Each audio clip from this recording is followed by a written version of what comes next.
Dzina la Tate ndi la Mwana ndi la Mzimu Woyera. Chaulere cha Ambuye athu Yesu Khristu ndi chifundo cha Mulungu komanso chiyanjano cha Mzimu Woyera zikhale nanu.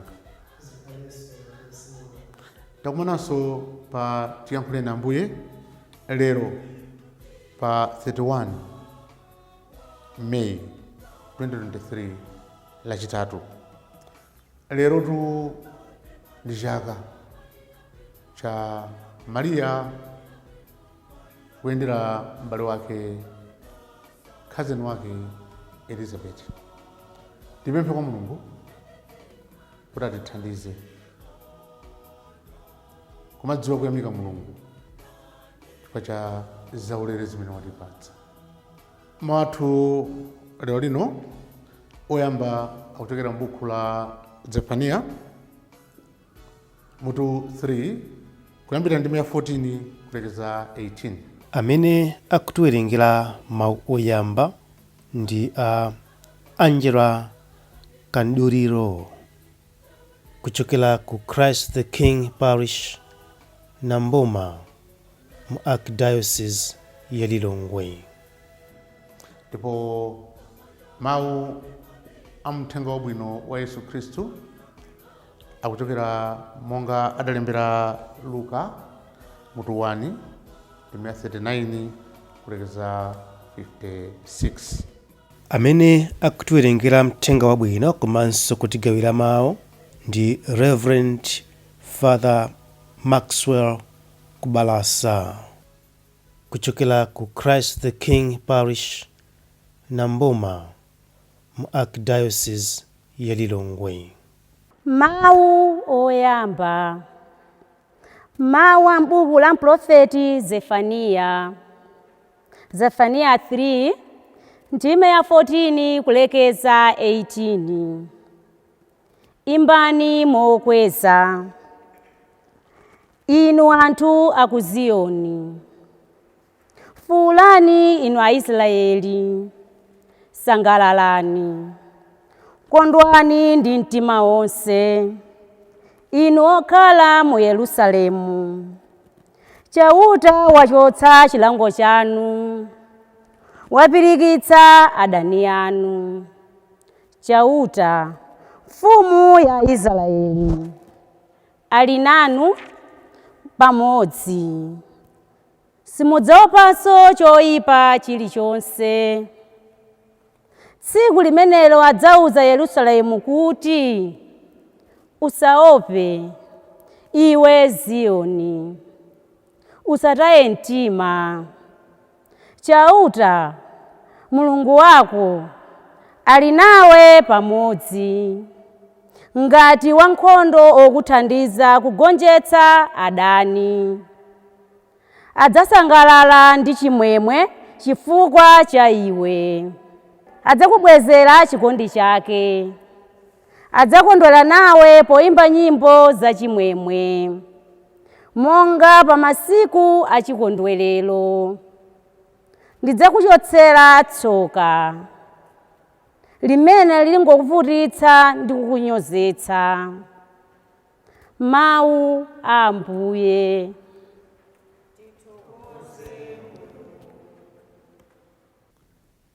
Ambuye akhale nanu. Mawu a muthenga woyera monga adalembera Luka woyera.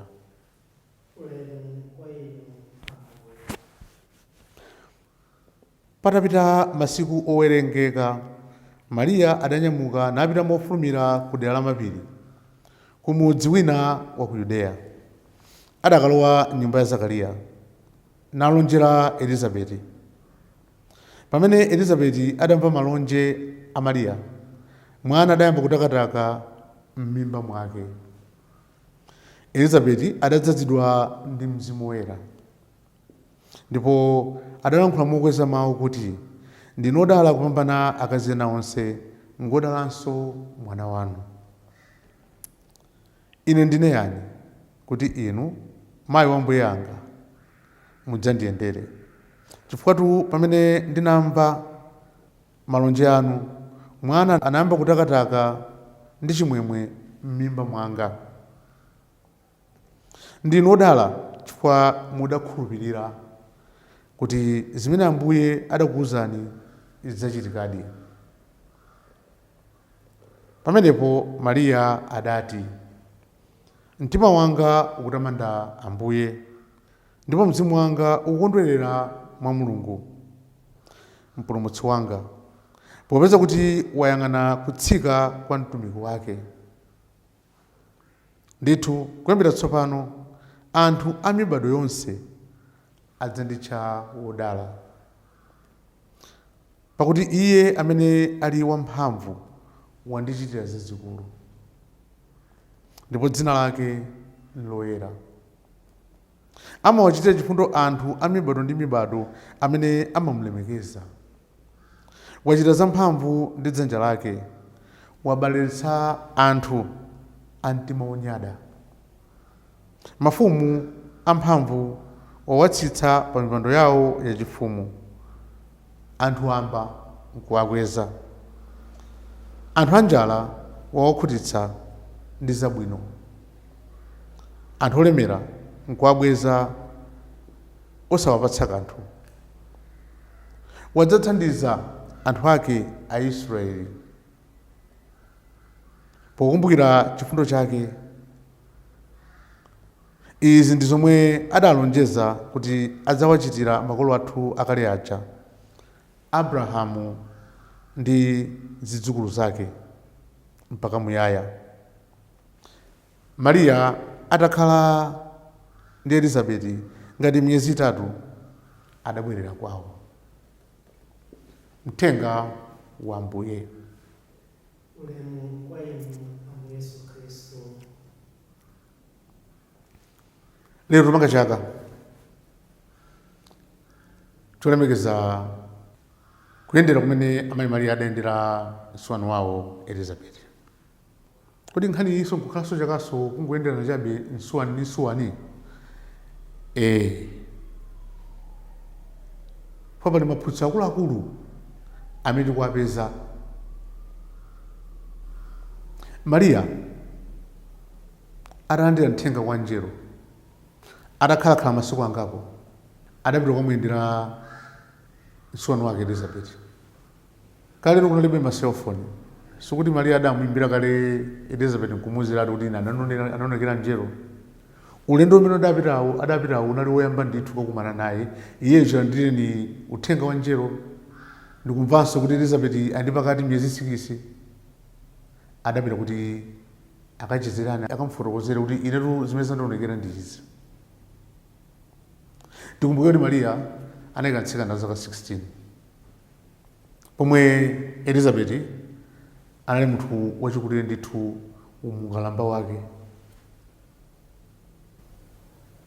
Anali msungwana kupita kwa uyu msuweni wake wamkulu kuti mwinake akacheze naye pozindikira kunena kuti tonsefe tukhanga kuti Mulungu watichitira zina zake zodabwitsa.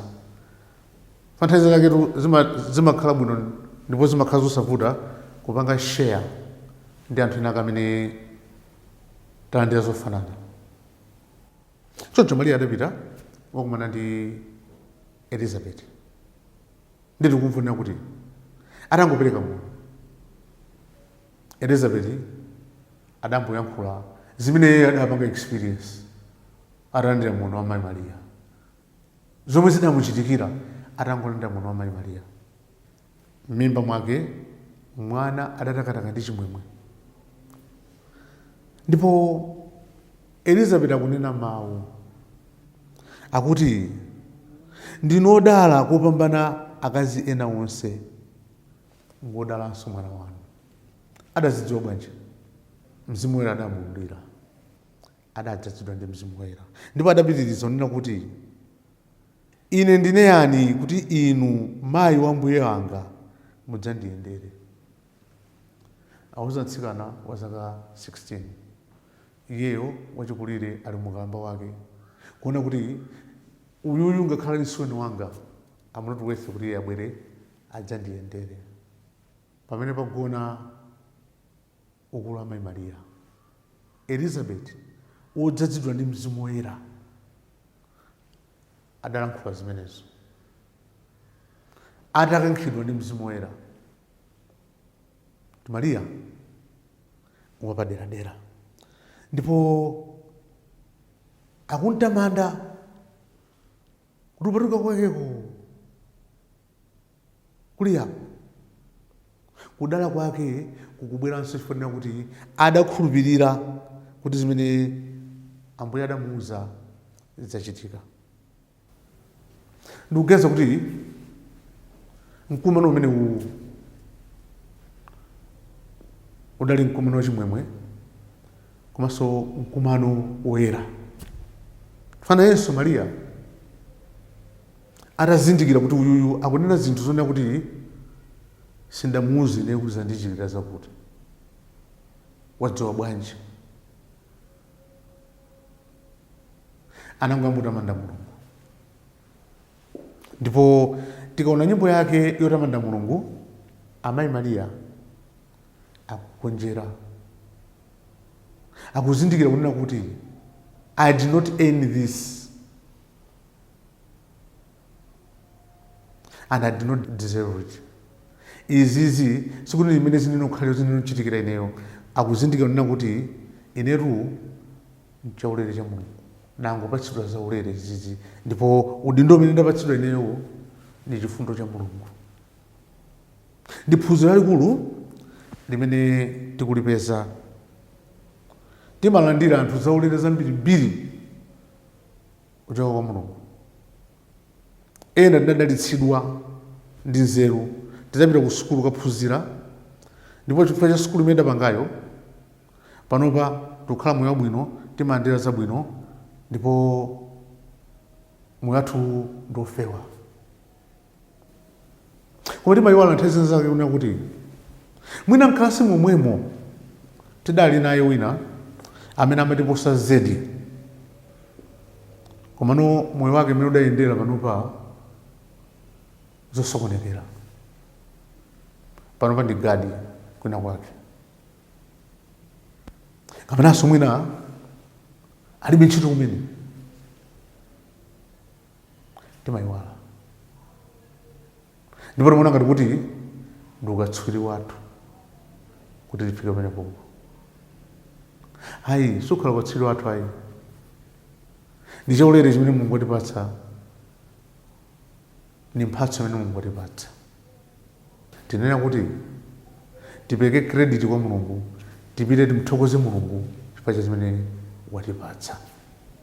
Amayi Mariya adazindikira zimenezo, ndipo ndi chitsanzo chabwino kwa onse amene adalitsidwa m'njira zosiyanasiyana, kuti tiona kuti mphatso zonse zimene talandira kwa Mulungu ndi zake za Mulungu, ndipo ndiye yekhayo amene tiyenda kumtamanda.